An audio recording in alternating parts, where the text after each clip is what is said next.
Suderinamumo klausimas. Man dažnai rašo ir klausia, ar aš atlieku suderinamumo analizę. Be abejo, astrologija gali atsakyti į daugybę klausimų ir taip pat astrologiškai galima žiūrėti ir reikia žiūrėti suderinamumą. Tik suderinamumas šiais laikais visiškai neapsprendžia santykių kokybės ir santykių ilgaamžiškumo.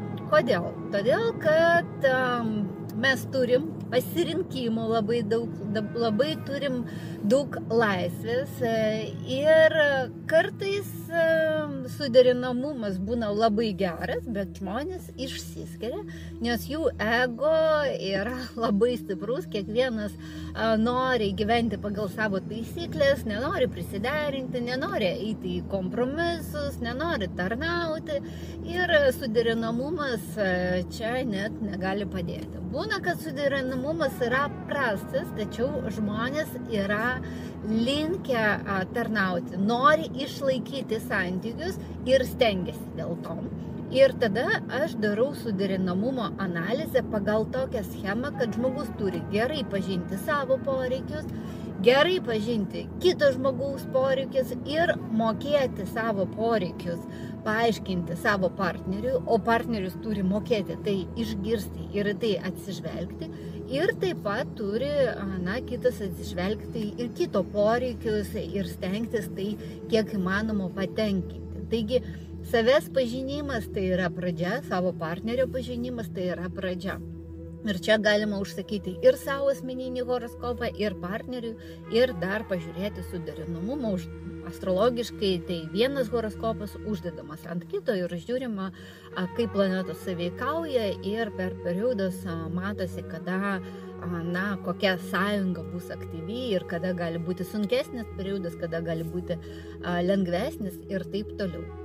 Taip pat visada klausiu, ar tai yra nauji santykiai, ar tai yra esami santykiai. Jeigu tai santykiai yra nauji, tai galima apžvelgti visus krizinius taškus, nes galima matyti, kad vienas partneris atneš finansinius praradimus. Gali būti tam tikri ženklai, kurie rodo, kad sveikata blogės, emocinė įtampa ir taip toliau. Jeigu jau yra vaikai, yra bendras turtas, taip ir žmogus jaučia, kad yra sunkus periodas, tai galima kaip ir pažiūrėti, kada tas periodas baigsis. Taip, galima pasiūlyti kažkokias harmonizacijas. Kai periodas yra sunkus, galima ir motyvuoti žmogų kažkaip daugiau užsiimti savimi, taip. Ir horoskopas parodys, kokia veikla, kokiu periodu yra naudinga ir apskritai, kam yra vienas ar kitas periodas skirtas. Santykių suderinamumas, mano manimu, yra labai svarbus pradedant naujus santykius, prieš tai pažiūrėti ir realiai įvertinti, ar verta, ar neverta.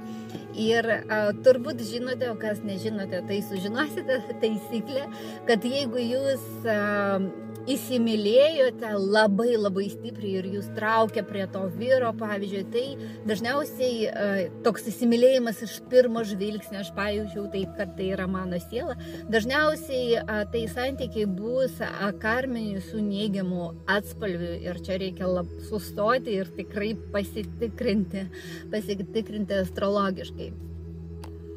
O jei santykiai yra esami, tai vis dėlto mano pozicija yra pažinti vienas kitą ir ką aš pastebėjau, kad labai dažnai, mano auditorija, mano klientės yra moteris daugiausiai, todėl aš kalbu apie moteris, kad per patį sadisatį piką paruošia dokumentus ir paduoda skyryboms. Ir paaiškinimų gali būti keletą, bet vienas yra neteisingas traktavimas tos įtampos, kurį yra viduje. Nes kaip ir minėjau video apie sadisatį, pas mus nėra tokios kultūros, mes nežinom apie sadisatį periodą, apie tai nekalbama.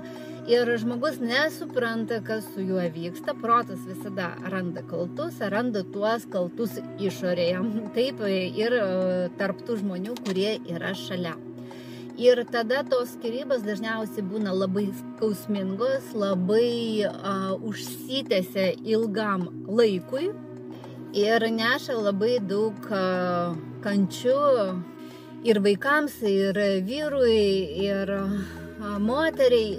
Taigi, tai yra gerai pasitikrinti pagal astrologiją, kas ten vyksta su tais periodais, kada jie baigsis, ar geras periodas priiminėti radikalius sprendimus ir taip toliau. Tai aš suderinamumo horoskopus analizuoju pagal tokią schemą.